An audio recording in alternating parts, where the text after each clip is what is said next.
Hi, this is May. And I'm Joy. Welcome to the QWERTY Writing Life podcast, where we have candid chats about our creative lives.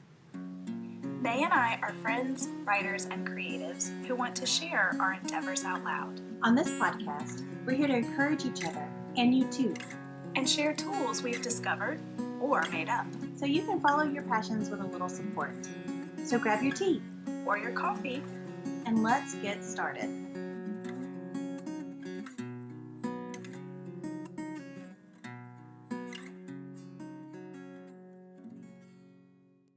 Hello, everyone. Hello, welcome. It is another week, and we are so excited to be finishing up our third episode in this series about kickstarting creativity. And today we are going to talk about kickstarting creative collaborations.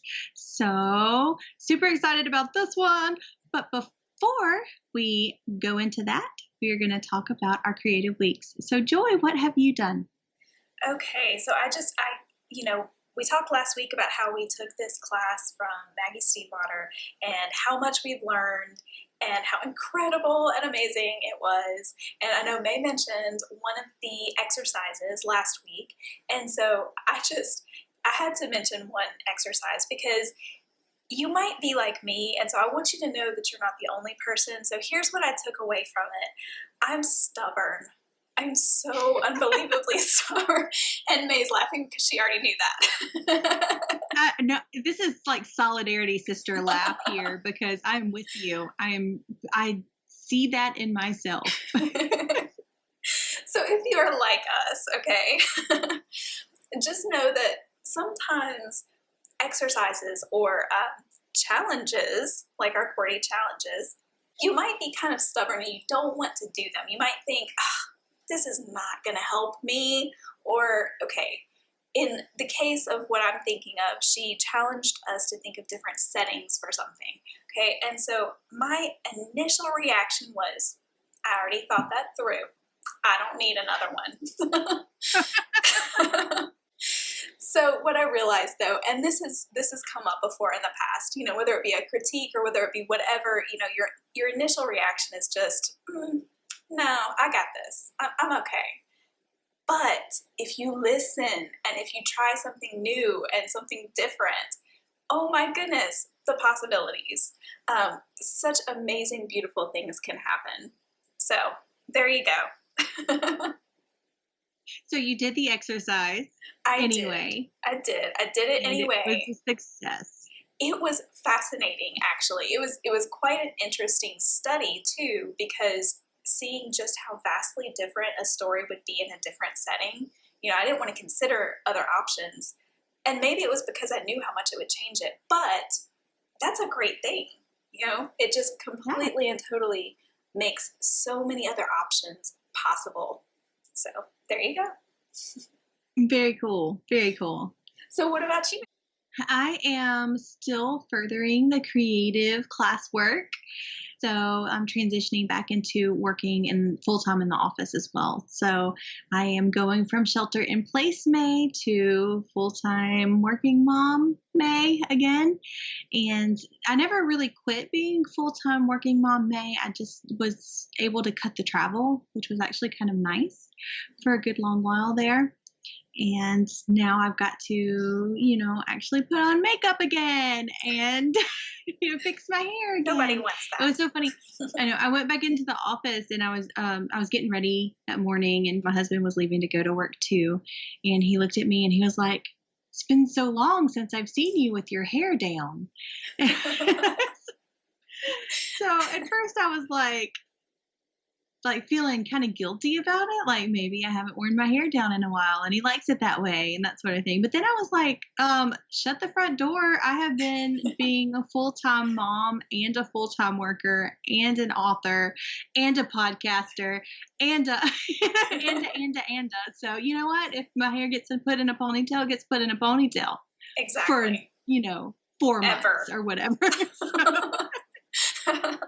Yeah, it was funny. And he didn't say it to be like derogatory toward me or anything. It was just an observation. It was literally just kind of like this shock and awe kind of thing. Yeah, so the classwork is continuing, the transitioning is continuing. So that is our creative week. All right, now it's time for the topic. So we've started out, we talked about kickstarting our own creativity. Okay, so that was part one. And then last week we talked about kickstarting others' creativity. Okay, so it's kind of that paying it forward thing.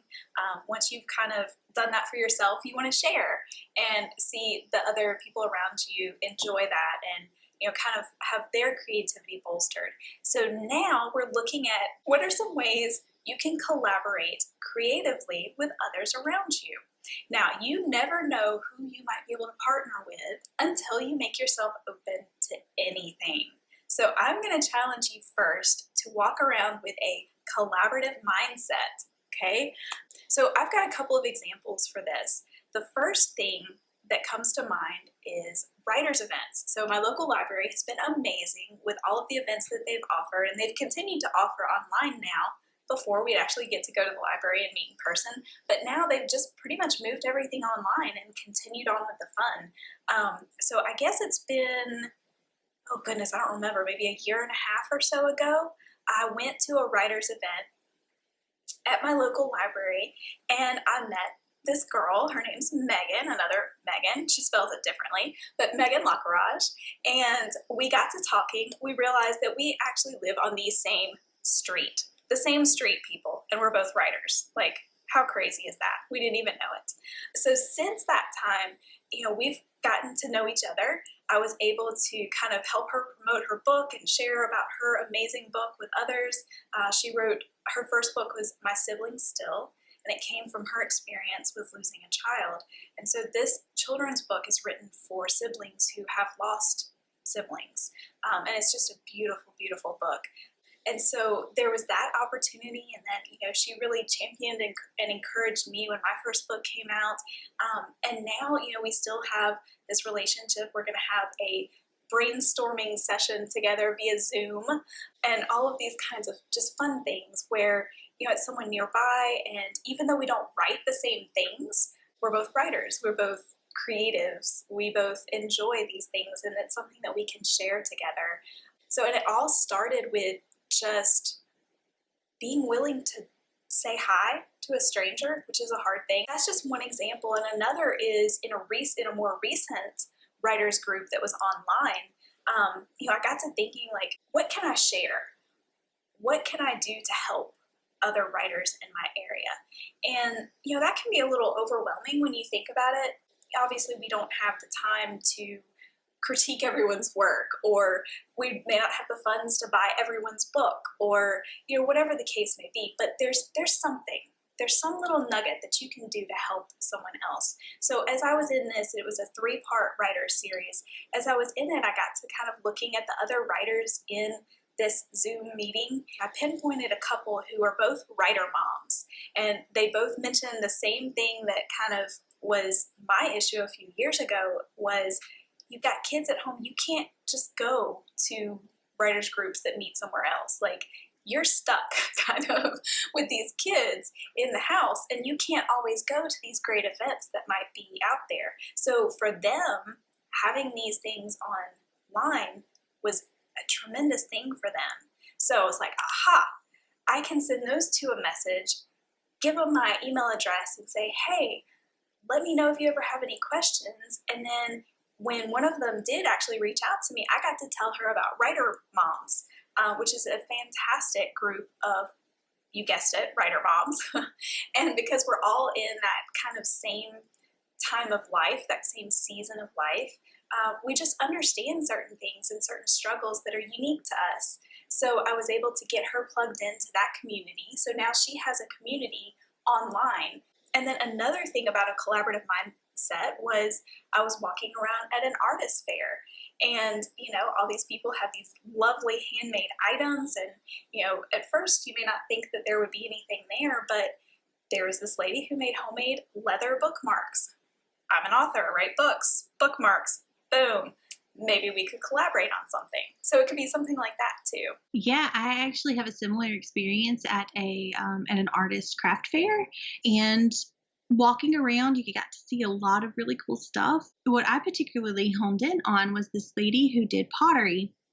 She had the standard things like mugs and plates and bowls and stuff too, but she also made these miniatures and they were just so adorable. So I actually got like a pair of owls and they are maybe 3/4 of an inch tall. So miniatures have always kind of drawn me in for some reason. These were really well done. They were such good craftsmanship and just something that I could imagine myself one day working with somebody to create some sort of product that epitomized my books one day. So I got her card and I talked to her about it. She was on board. I have her card and this will happen one day. But if I wouldn't have been there in that place though, and thinking about my creative efforts and how cool I think other people's creative efforts are, and then also kind of spoken up a little bit and been like, hi, stranger. like it was actually a really good thing, and our personalities hit off, the conversation was good, and I just thought this is somebody that I first of all want to support, and second of all I want to work with. That's kind of like an obvious way to collaborate, I suppose, is, I have this creative thing, you have this creative thing, let's put it together. But also, there's other ways that you can collaborate with creative. So my mother is an exceptional creative. And when she was a teacher, they had a fall festival at their school for the community. And they wanted to have a lot of people set up and selling things and having tables at this event. And so she called me, and at the time I lived a state away, but she was like, I know that you make jewelry and I want you to make some and I want you to bring it down here and I want you to sell it. And at this point in time, I was making jewelry only for me. I had not sold it to anyone before. And so I had to force myself to make decisions, basically. So I was able to bring this jewelry to this place. And so the collaboration with this from one creative to another is that my mother, this other creative, pushed me out of my comfort zone and I learned from it and I had a great experience from it. So that collaboration was a little bit different than I have this talent and you have this talent. Let's put it together. But supporting other creatives, that's a collaboration as well. And I think you did that with Megan really well.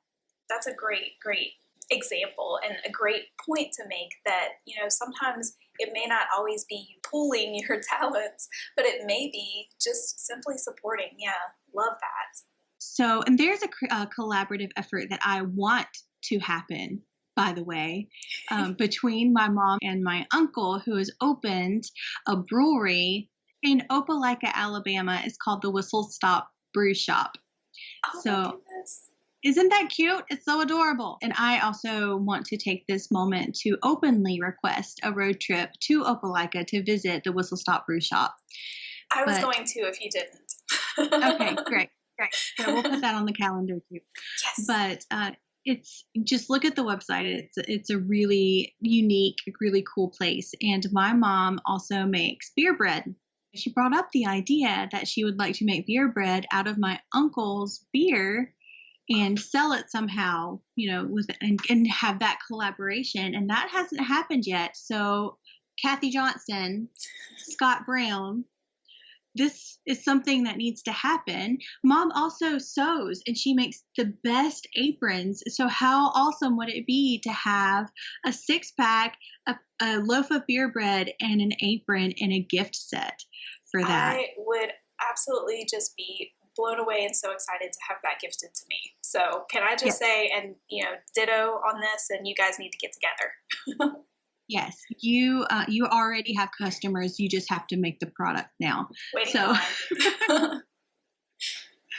So that would be amazing. And we'll put the link down. They have a website and an Instagram page if you're interested. And if you're around Opelika, you want to learn how to brew beer and or taste the beer that they make, you can figure out how to do that from there. But yes, that needs to happen. And we are pinning in that road trip. If not our 2020 calendar, we really hope that circumstances are lifted to where we can visit in 2021. So road trip, Joy. Yes, I am there. Love it. We're coming for you, Uncle Scotty. Woohoo! Oh my goodness. So, another thing is, and I feel like this comes so close to what you're talking about, it could actually come when you least expect it, a collaboration. And it could be something that doesn't seem to go together. So, for example, my in-laws, they're amazing with their garden. Okay, my father-in-law's garden it's a thing of wonder. I mean, it's just incredible. As he says in talking about his beans, he's got bean stalks that Jack would be proud of. These things are massive, guys. Like, I'm telling you, I've never seen bean stalks this just elaborate. His corn is like, poof. I mean, stuff is crazy tall. Like, he has a fantastic, amazing garden, and everything always tastes amazing from it too. So they can a lot of their stuff that they garden. And I know that's kind of seems to be a little bit of a dying art, which is a sad and totally different topic, but they do such an incredible job canning the vegetables and or making salsa and canning it, or making whatever and canning it, jelly, jams, things like that. So they have all of this stuff that they're canning that they can't possibly eat themselves. So they've been talking about going to farmers markets, which we've got a lot of those in the area, which is super fun. But my mother-in-law told me how great it would be if maybe we shared a table. So I bring my books, and they have their vegetables, their canned jellies or whatever they have, and we share a table. And you might think books and canned food, that doesn't seem to go together. But here's what I think. We can kind of feed one another, because maybe someone comes in because they see, oh, a book, I like books, and then they decide, oh, I want some jelly, or whatever. Or maybe they come in because they're wanting some canned pickled okra to go in their Bloody Marys. It's a big thing in this area, right? And they happen to can and pickle some of the best. So maybe they come in for that, and then they decide to get a book too while they're there. Who knows? So that's just another way that a collaboration that you may not initially think, oh, this goes together. Hey, it just might. And I completely agree. And here's the thing too, maybe you don't sell any books, but you have an opportunity there to be around other creatives and to have conversations with people that might spur your next project, or it might spur another kind of collaboration. So I have a hard time saying no to opportunities, because you just don't know how it's going to benefit you, even if it's not immediate. Right. You are so right about that. Another interesting thing is, because my first novel is Southern fiction, well, food plays a big role in that. So one of the fun little freebie things that I did at one of my first events was to have a little recipe booklet that I gave to people who came to the event. And I was able to use some recipes from my father-in-law and from other people who I know who just are incredible bakers or cooks or whatever. And I mean, how cool is that? So who knows? Maybe my next book, I have a certain jam or jelly that they've made, and that is what spurs the motivation, or is the inspiration behind that. And the more I think about it, that doesn't seem so far off either, because when you were fixing to launch your book and you were gathering all of those recipes, you had a chicken and dumpling cook-off. Yes. Do you remember that? It was so amazing. That's the recipe. The winner of that cook-off was the recipe that you used in your recipe cards for your launch. So yeah, so food might actually be a perfect collaboration for your Southern fiction book. But on surface level, food and books don't necessarily combine. So I totally get where you're coming from with that, for sure. True. One of the examples that I have for this one is that Allison Chestnut is one of our English professors when we were in college, and she has opened a bookstore called The Author Shop, and it's in downtown Hattiesburg. We'll put links in for that as well. But she was playing around. It's so cool. You're going to love it. But she was playing around with creating coasters in order to sell in her shop. And so a long time ago, I had sent her a text message of a picture that I had taken in downtown Hattiesburg. And so she pulled that picture and made a practice coaster with that. So after that, she called me up and she was like, I want you to take pictures of X, Y, and Z. And so I took pictures of that, sent it to her, and she made coasters of those pictures too. And in exchange, I get free poetry critiques. Ooh. Yes, ma'am, you heard me correctly. So basically, I win.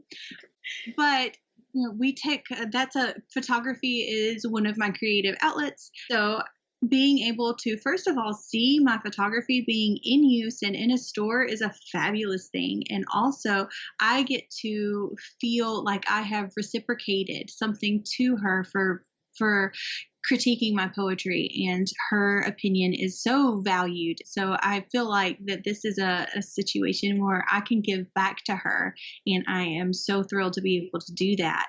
So that collaboration is important to me on a number of different levels.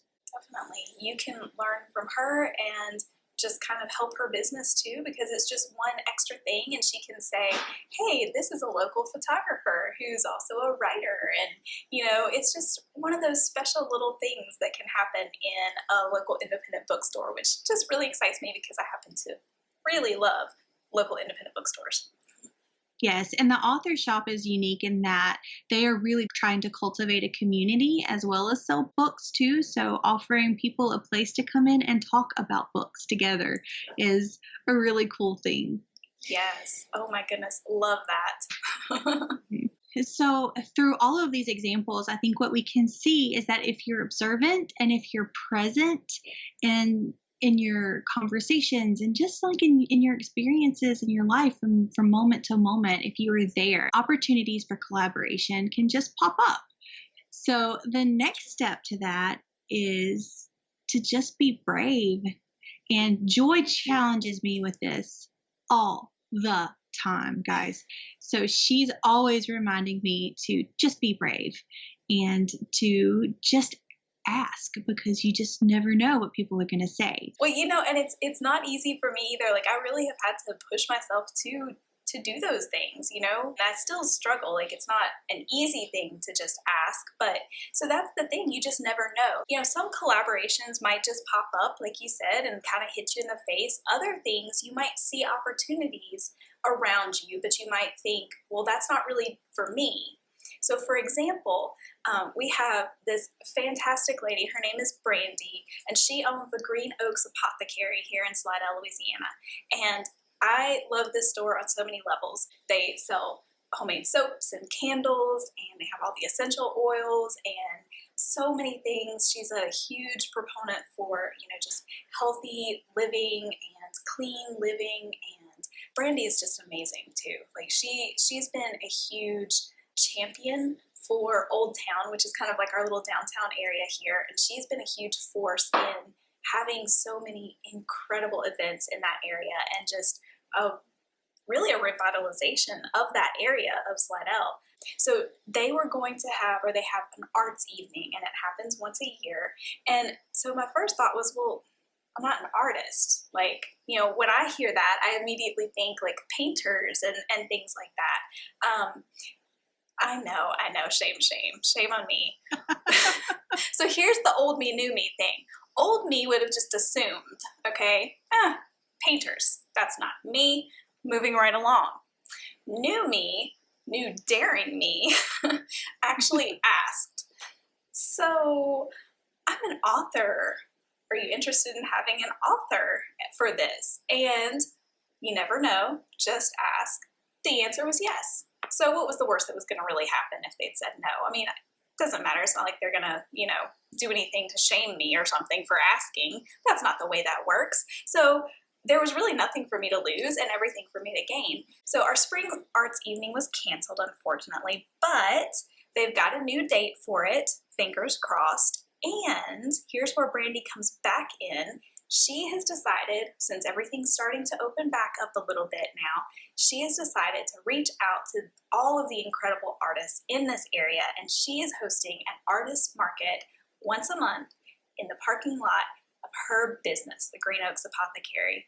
And so there you go. Now we have an opportunity to bring our goods, our jewelry, or our paintings, or our books, or our whatever, and be set up in her great little area in front of her adorable shop and showcase our work for the people in our community. The same concept too for, let's say you have more famous people in your field. Okay, so for example, with us, it was very intimidating to reach out and ask Joanna Penn if she would be willing to come on our podcast. I mean, she is well known. She is a big deal. Like we've said before, she's been a mentor for us for a very long time. But you never know until you ask. And she happened to say yes. There you go. Who knows what all could come from simply asking. It was really difficult for me to ask Allison to critique my poetry as well, and she was thrilled to do it, and she would do it without pictures to put on coasters, and she has done it without pictures to put on coasters. So I agree with you. I think sometimes we just need to swallow our fear and just go for it. So I think it's time for a challenge. I absolutely do. Joy, what's our challenge for this week? So here you go. This week, think about it. Who might be someone you could collaborate with? Maybe someone's already popped in your mind as we've been talking. Maybe an idea has already begun to grow. Or perhaps you're just going to go through this week with that collaborative mindset that we talked about earlier. And you might just not even know the amazing thing that's going to pop out at you on Thursday or whatever day, okay? Think outside your creative medium. Think about collaborating beyond titles, beyond products, beyond the thing itself, Go outside the creative boundaries we set for ourselves. So we can be present and we can be attentive to the situations that we're in, the experiences that we are experiencing at that moment. Also, if there is something that you want to talk to us about, please feel free to email us at editorial@logosandmythospress.com and tell us about your collaborations, or maybe you have an ask. Ooh. That's intriguing. I'm excited. Isn't it, though? All right. Well, whatever it is this week that you do, I just hope that it's amazing and wish you all the best in those endeavors. Have an amazing creative week. Bye. Bye. Thanks for listening until the end. Seriously, you're a trooper. Do you think QWERTY Writing Life is the bomb? May, you just said the bomb. Don't you censor me. If you think QWERTY Writing Life rocks ice for real, oh my word, please rate, review, and share us with others. If you have questions about this week's episode or want to start a conversation, you can reach us by visiting QWERTYWritingLife.podbean.com. We'll be back next week with more candid chats for you.